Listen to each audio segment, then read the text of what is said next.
Proclamação do Evangelho de Jesus Cristo segundo Mateus. Glória a vós, Senhor.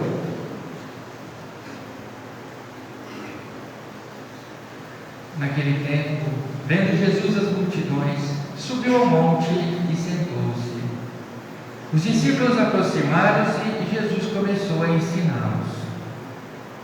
Bem-aventurados os pobres em espírito, porque deles é o reino dos céus. Bem-aventurados os aflitos, porque serão consolados. Bem-aventurados os mansos, porque possuirão a terra. Bem-aventurados os que têm fome e sede de justiça, porque serão saciados. Bem-aventurados os misericordiosos, porque alcançarão misericórdia. Bem-aventurados os puros de coração, porque verão a Deus.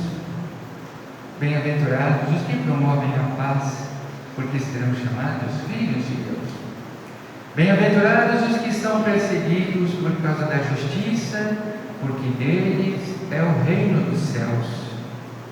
Bem-aventurados sois vós, quando vos injuriarem e perseguirem e mentindo, disserem todo tipo de mal contra vós por causa de mim.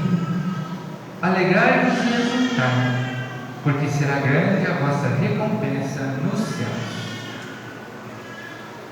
Palavra da salvação. Glória a vós, Senhor.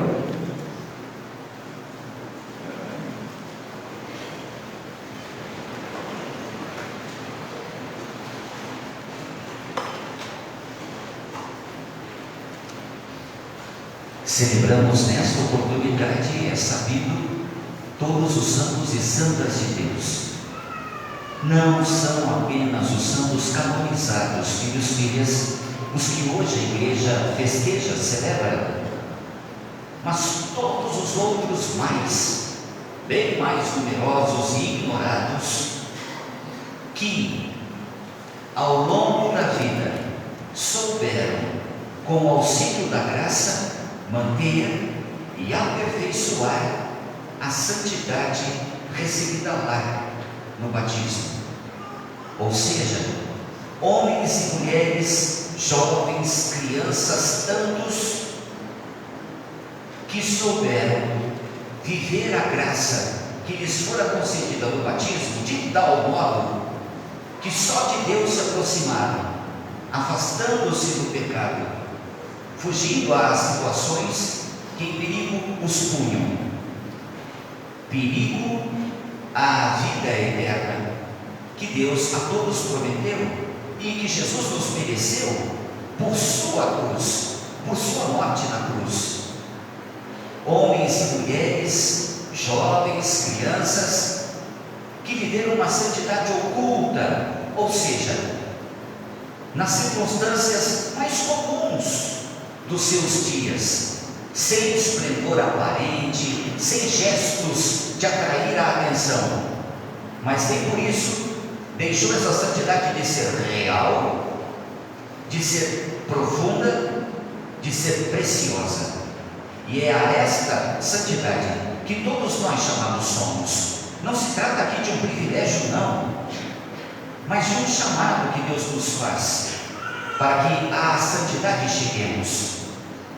E para que esta santidade tenhamos, é preciso fazer aqui um itinerário, um caminho de santidade, pois estamos inseridos no mundo. Não somos do mundo, senão cidadãos do céu, mas por aqui caminhamos, em meio às tantas vicissitudes, aos tantos problemas que nos chegam, de acordo com as tempestades que sobre nossas cabeças se derramam. Como é que nos comportamos? Se não como filhos de Deus, como cristãos, como homens e mulheres que a Jesus seguem e, portanto, aprenderam dele o modo como lidar com as realidades, com as circunstâncias, o modo como temos de interagir também com os nossos irmãos e irmãs. Algo têm todos os santos em comum. Eles têm em comum uma característica ao menos: vieram todos da grande grande tribulação. Não foi isso que ouvimos há pouco, por ocasião do livro do Apocalipse. Noutras palavras, então, as tribulações completam aquela purificação iniciada no batismo. E só através das tribulações chegam os santos à glória. Exatamente porque estas tribulações associam-nos à paixão de Cristo, o Senhor, para em seguida associá-los ao mesmo Cristo na sua glória. Então, nós vemos que dificuldades todos nós já as tivemos e ainda as teremos. O segredo de se ser do Cristo ou de se manter afastado dele não está em não ter dificuldades na vida ou quaisquer sofrimentos e, por conseguinte, afastando-nos dele toda sorte de infortúnios. Não é isso. De verdade não é isso. Se eu me mantiver fiel a Deus, claro, não ficarei doente, não passarei por dificuldades, não terei problemas na vida, serei bem sucedido, garantirei o progresso dos meus negócios, nenhum mal vai me acontecer. Não é isso. Nós não buscamos a Deus para que Ele nos tire da cruz, para que Ele nos salve da cruz, porque bem verdade Ele nos salva na cruz, na sua e na nossa.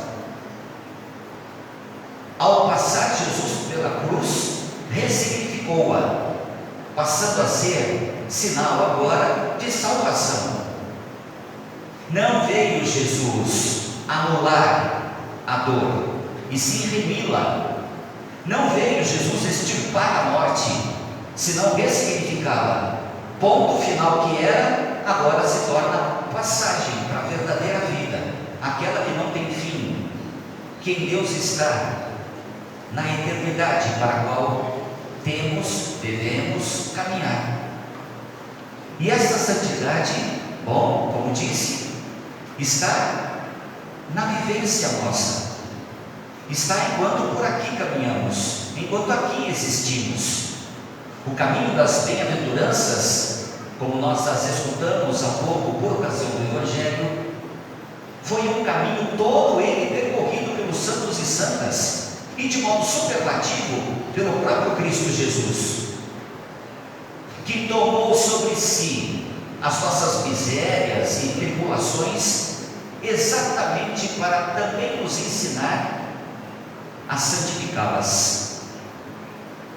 Que bonito isso, não? Há quem pense, infelizmente, que Jesus sofreu tudo o que sofreu para que nós, os homens e mulheres, não precisemos mais sofrer e não passemos mais pelas mazelas que no mundo há.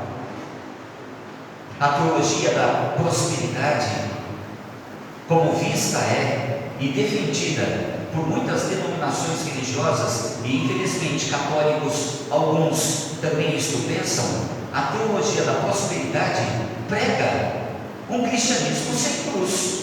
Não, pois o que ouvimos é a seguinte promessa: Deus não quer o teu sofrimento, Ele não quer que sofras, então faze este sacrifício, paga assim o teu dízimo, e então tu não terás sofrimento qualquer, terás prosperidade, a casa mais confortável, a mansão, o carro mais possante, o último tipo.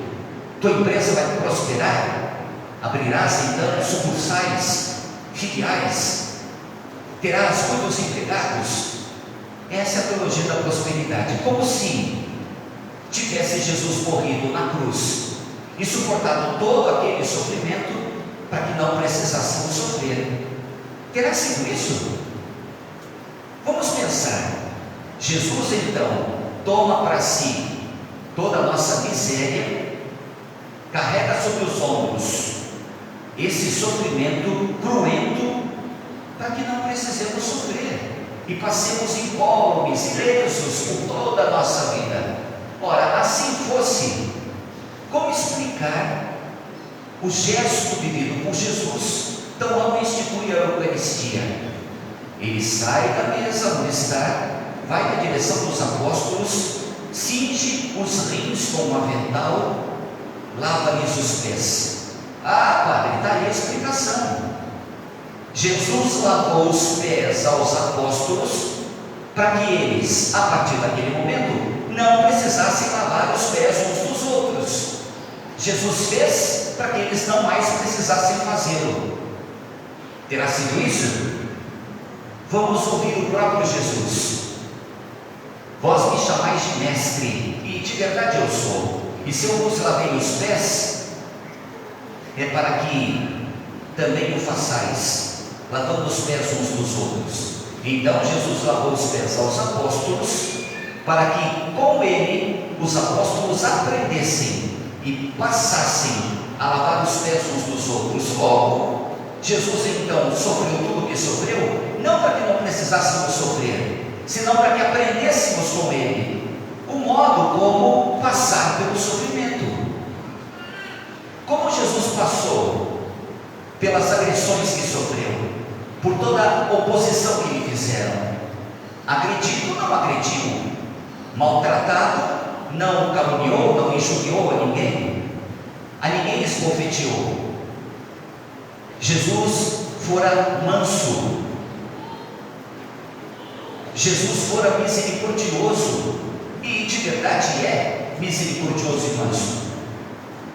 Quando ali maltratado, achincalhado, zombado, quando flagelado e então posto na cruz, ele não clamou aos céus raios, relâmpagos que a todos destruíssem. Voltou-se para o Pai, dizendo-lhe: Pai, perdoa-lhes, eles não sabem o que fazem.